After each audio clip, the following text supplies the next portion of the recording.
ആകാശവാണി. നമസ്കാരം. പ്രാദേശിക വാർത്തകൾ വായിക്കുന്നത് കൃഷ്ണ പ്രകൃതി.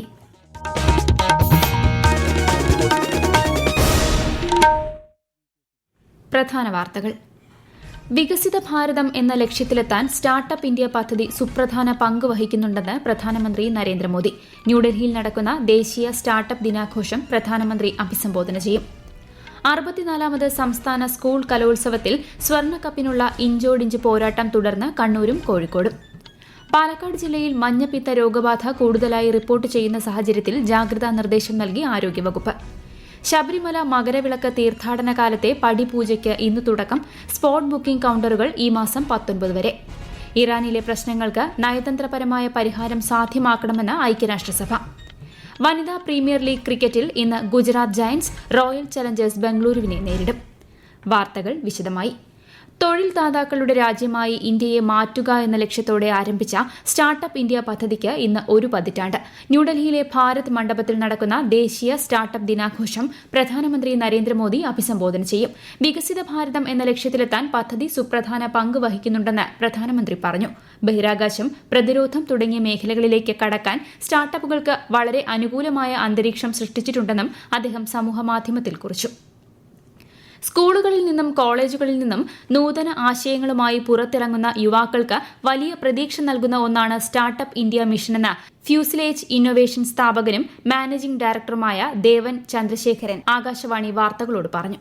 ഇന്ന് നാഷണൽ സ്റ്റാർട്ടപ്പ് ഡേ ആണ്. അതുപോലെ തന്നെ സ്റ്റാർട്ടപ്പ് ഇന്ത്യ ഫോർമേഷൻ ചെയ്തതിന് ശേഷം 10 വർഷം ഇന്ന് കംപ്ലീറ്റ് ആവുകയാണ്. കോളേജുകളിൽ നിന്നും സ്കൂൾ ലെവലിൽ നിന്നൊക്കെ ഓരോ ഐഡിയ ആയിട്ട് പുറത്തു വരുന്നതിന് ശേഷം നമുക്ക് സ്റ്റാർട്ടപ്പ് ഇന്ത്യ പ്രോഗ്രാമുകളിലൂടെയും അതുപോലെ തന്നെ കേരള സ്റ്റാർട്ടപ്പ് മിഷൻ ഇങ്ങനെയുള്ള ഒരുപാട് ഓർഗനൈസേഷൻസിന്റെ ഹെൽപ്പോടുകൂടെ നമുക്ക് സ്കെയിലപ്പ് ചെയ്യാൻ പറ്റുമെന്ന് നമ്മളെ അറിയിക്കുന്ന ഒരു ഡേ കൂടിയാണ് ഇന്ന്. സംസ്ഥാനത്ത് തീവ്ര വോട്ടർ പട്ടിക പരിഷ്കരണത്തിന് ശേഷം പ്രസിദ്ധീകരിച്ച കരട് വോട്ടർ പട്ടികയിൽ നിന്ന് ഒഴിവാക്കപ്പെട്ടവരുടെ പേരുകൾ സാധാരണ ജനങ്ങൾക്ക് പ്രാപ്യമാക്കുന്ന തരത്തിൽ പൊതു ഓഫീസുകളിലും ഔദ്യോഗിക വെബ്സൈറ്റിലും പ്രസിദ്ധീകരിക്കണമെന്ന് സുപ്രീംകോടതി. സംസ്ഥാനത്തെ SIR പ്രക്രിയയുമായി ബന്ധപ്പെട്ട ഹർജികൾ പരിഗണിക്കുകയായിരുന്നു കോടതി. ഗോവ, ലക്ഷദ്വീപ്, രാജസ്ഥാൻ, പുതുച്ചേരി, പശ്ചിമബംഗാൾ എന്നിവിടങ്ങളിൽ നടന്നുകൊണ്ടിരിക്കുന്ന SIRന്റെ സമയക്രമം നീട്ടി കേന്ദ്ര തിരഞ്ഞെടുപ്പ് കമ്മീഷൻ. വോട്ടർമാർക്ക് അവകാശവാദങ്ങളും എതിർപ്പുകളും ഈ മാസം 19 വരെ സമർപ്പിക്കാം. 64ാമത് സംസ്ഥാന സ്കൂൾ കലോത്സവം 3ാം ദിനത്തിലേക്ക് കടക്കുമ്പോൾ കലാമാമാങ്കത്തിൽ കണ്ണൂരും കോഴിക്കോടും ഇഞ്ചോടിഞ്ച് പോരാട്ടം തുടരുന്നു. ഒടുവിൽ ലഭിച്ച കണക്കുകൾ പ്രകാരം 492 പോയിന്റുമായി കണ്ണൂർ ഒന്നാമതും 488 പോയിന്റുമായി കോഴിക്കോട് 2ാം സ്ഥാനത്തുമാണ്. ആതിഥേയരായ തൃശൂർ 486 പോയിന്റുകളുമായി തൊട്ടുപുറകിലുണ്ട്. കൂടുതൽ വിവരങ്ങളുമായി ആകാശവാണി തൃശൂർ ജില്ലാ പ്രതിനിധി ഭരിത പ്രതാപ്. സംസ്ഥാന സ്കൂൾ കലോത്സവത്തിന്റെ 3ാം ദിനത്തിലേക്ക് കടക്കുമ്പോൾ വലിയ ജനപങ്കാളിത്തമാണ് എല്ലാ വേദികളിലും ലഭിച്ചുകൊണ്ടിരിക്കുന്നത്. കലാസ്വാദകന് കാഴ്ചവിരുന്നൊരുക്കിയ പരിചയമുട്ട്, മൂകാഭിനയം, നാടോടി നൃത്തവുമെല്ലാം വേദികളിൽ തകർത്താടുമ്പോൾ നിറഞ്ഞ സദസ്സാണ് കാഴ്ചകളെ വരവേൽക്കുന്നത്. 3ാം ദിനമായ ഇന്ന് നാടൻപാട്ട്, കുച്ചുപ്പുടി, കഥകളി, സംഘഗാനം, ചവിട്ടുനാടകം എന്നീ ഇനങ്ങളാണ് ഇന്ന് വേദിയിൽ അരങ്ങേറുക. ഒപ്പം ബാൻഡ് മേളവും ചെണ്ടമേളവും അടക്കമുള്ള ഇനങ്ങളും കലോത്സവ നഗരിയെ ആവേശത്തിലാഴ്ത്താൻ അരങ്ങിലെത്തും. രാവിലെ 9:30 മുതൽ മറ്റു വേദികളിലെ മത്സരങ്ങൾ ആരംഭിച്ചു. തപസ്യ കലാസാഹിത്യവേദിയുടെ സുവർണ ജൂബിലി ആഘോഷത്തിന്റെ ഭാഗമായി പാലക്കാട് സംഘടിപ്പിക്കുന്ന രാജ്യാന്തര സംഗീതോത്സവം നാളെ കേന്ദ്രമന്ത്രി ഗജേന്ദ്ര സിംഗ് ഷെഖാവത്ത് ഉദ്ഘാടനം ചെയ്യും. ഈ മാസം 20 വരെയാണ് സംഗീതോത്സവം. ജനുവരി 26-ന് കർത്തവ്യപഥിൽ നടക്കുന്ന 77ാമത് റിപ്പബ്ലിക് ദിനാഘോഷങ്ങളിൽ European council president Antonio Luis Santos de കോസ്റ്റയും European commission president Ursula von der ലെയനും വിശിഷ്ട അതിഥികളായി പങ്കെടുക്കും. പ്രധാനമന്ത്രി നരേന്ദ്രമോദിയുടെ ക്ഷണപ്രകാരമാണ് 3 ദിവസത്തെ സന്ദർശനത്തിനായി ഈ മാസം 25-ന് ഇരുവരും ഇന്ത്യയിലെത്തുന്നത്.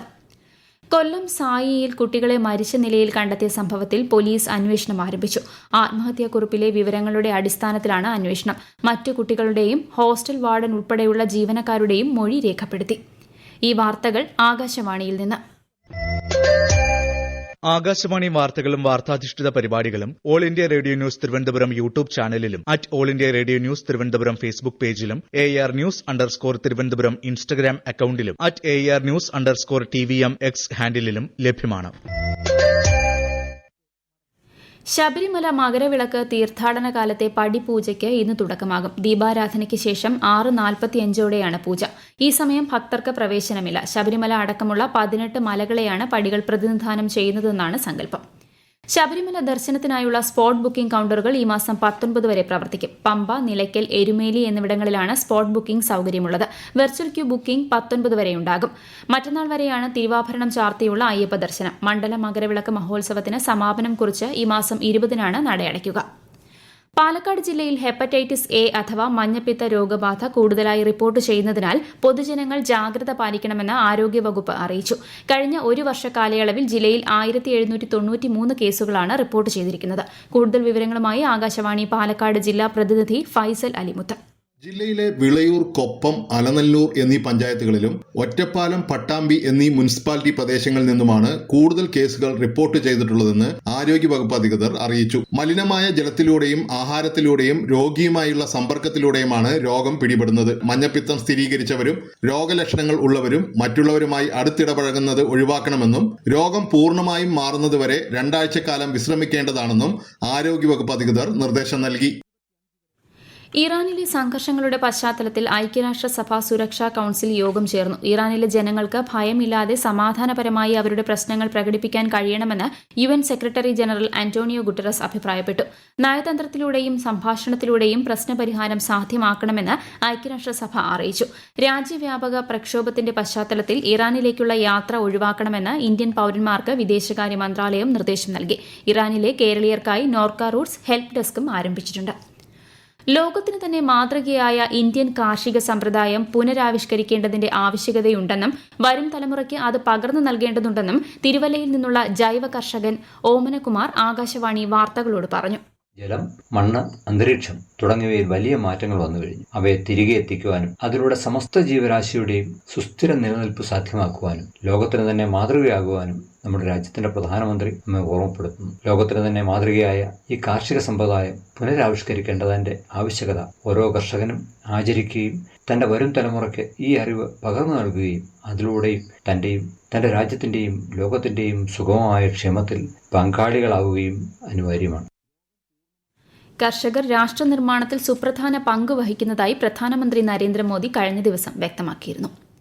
വനിതാ പ്രീമിയർ ലീഗ് ക്രിക്കറ്റിൽ ഇന്ന് നടക്കുന്ന മത്സരത്തിൽ ഗുജറാത്ത് ജയന്റ്സ് റോയൽ ചലഞ്ചേഴ്സ് ബംഗളൂരുവിനെ നേരിടും. രാത്രി 7:30-നാണ് മത്സരം. ന്യൂഡൽഹിയിൽ നടക്കുന്ന ഇന്ത്യ ഓപ്പൺ ബാഡ്മിന്റൺ ടൂർണമെന്റിന്റെ പുരുഷ സിംഗിൾസിൽ ഇന്ത്യയുടെ ലക്ഷ്യ സെൻ ക്വാർട്ടർ ഫൈനലിൽ തായ്പേയ് താരം ലിൻ ചുൻ ഈയെ നേരിടും. ജപ്പാൻ താരത്തെ പരാജയപ്പെടുത്തിയാണ് ലക്ഷ്യ ക്വാർട്ടറിൽ പ്രവേശിച്ചത്. കേന്ദ്ര സർക്കാരിന്റെ വിവിധ പദ്ധതികളെക്കുറിച്ച് ആകാശവാണി തിരുവനന്തപുരം പ്രാദേശിക വാർത്താ വിഭാഗം തയ്യാറാക്കുന്ന പ്രത്യേക ചർച്ചകൾ തിങ്കൾ ഒഴികെയുള്ള ദിവസങ്ങളിൽ പ്രക്ഷേപണം ചെയ്യും. സർക്കാർ പദ്ധതികളെക്കുറിച്ചുള്ള വിശദമായ വിവരങ്ങൾ ജനങ്ങളിൽ എത്തിക്കുകയാണ് ലക്ഷ്യം.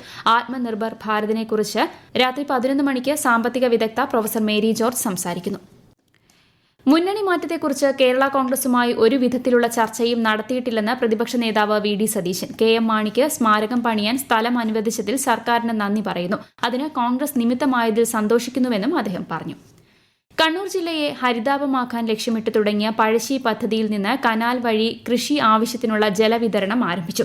കനാലിന്റെ 3 ഷട്ടറുകൾ 10 സെന്റിമീറ്റർ വീതം ഉയർത്തിയാണ് കനാലിലേക്കുള്ള ജലവിതരണം ആരംഭിച്ചത്. മെയിൻ കനാൽ വഴി വെള്ളം ഒഴുകുന്നതോടെ കനാലിന്റെ ഭാഗമായി വരുന്ന മേഖലയിൽ 4000 വീട്ടുകിണറുകൾ റീചാർജ് ചെയ്യപ്പെടും. 400 ഏക്കറോളം വരുന്ന നാണ്യവിളകൾക്കും ഇത് ഗുണകരമാണ്. ഇടുക്കി ജില്ലയിൽ കുടുംബശ്രീയുടെ ആദ്യ പ്രീമിയം കഫേയുടെ ഉദ്ഘാടനം മന്ത്രി VN വാസവൻ ഇന്ന് നിർവഹിക്കും. വിനോദസഞ്ചാര കേന്ദ്രമായ വാഗമണിൽ നടക്കുന്ന പരിപാടിയിൽ മന്ത്രി റോഷി അഗസ്റ്റിൻ അധ്യക്ഷനാകും. രാജ്യത്തെ ഓഹരി വിപണികളിൽ നേട്ടം. സെൻസെക്സ് 190 പോയിന്റ് നേട്ടത്തിൽ 83,573-ലും നിഫ്റ്റി 34 പോയിന്റ് നേട്ടത്തിൽ 25,702-ലും വ്യാപാരം തുടരുന്നു. സ്വർണ്ണവില കുറഞ്ഞു. പവന് 160 രൂപ താഴ്ന്ന് 1,05,160 രൂപയും ഗ്രാമിന് 13,145 രൂപയുമാണ് ഇന്നത്തെ വില. തിരുനാവായയിൽ ആരംഭിക്കുന്ന കേരള കുംഭമേള എന്ന് വിശേഷിപ്പിക്കുന്ന മഹാമാഘ മഹോത്സവത്തിന്റെ ഭാഗമായി ഭാരതപ്പുഴയിൽ വിശേഷാൽ പൂജകൾക്ക് ഇന്ന് തുടക്കമാകും. പ്രധാന വാർത്തകൾ വീണ്ടും. വികസിത ഭാരതം എന്ന ലക്ഷ്യത്തിലെത്താൻ സ്റ്റാർട്ടപ്പ് ഇന്ത്യ പദ്ധതി സുപ്രധാന പങ്ക് വഹിക്കുന്നുണ്ടെന്ന് പ്രധാനമന്ത്രി നരേന്ദ്രമോദി. ന്യൂഡൽഹിയിൽ നടക്കുന്ന ദേശീയ സ്റ്റാർട്ടപ്പ് ദിനാഘോഷം പ്രധാനമന്ത്രി അഭിസംബോധന ചെയ്യും. 64ാമത് സംസ്ഥാന സ്കൂൾ കലോത്സവത്തിൽ സ്വർണ്ണക്കപ്പിനുള്ള ഇഞ്ചോടിഞ്ച് പോരാട്ടം തുടർന്ന് കണ്ണൂരും കോഴിക്കോടും. പാലക്കാട് ജില്ലയിൽ മഞ്ഞപ്പിത്ത രോഗബാധ കൂടുതലായി റിപ്പോർട്ട് ചെയ്യുന്ന സാഹചര്യത്തിൽ ജാഗ്രതാ നിർദ്ദേശം നൽകി ആരോഗ്യവകുപ്പ്. ശബരിമല മകരവിളക്ക് തീർത്ഥാടന കാലത്തെ പടിപൂജയ്ക്ക് ഇന്ന് തുടക്കം. സ്പോട്ട് ബുക്കിംഗ് കൌണ്ടറുകൾ ഈ മാസം 19 വരെ. ഇറാനിലെ പ്രശ്നങ്ങൾക്ക് നയതന്ത്രപരമായ പരിഹാരം സാധ്യമാക്കണമെന്ന് ഐക്യരാഷ്ട്രസഭ.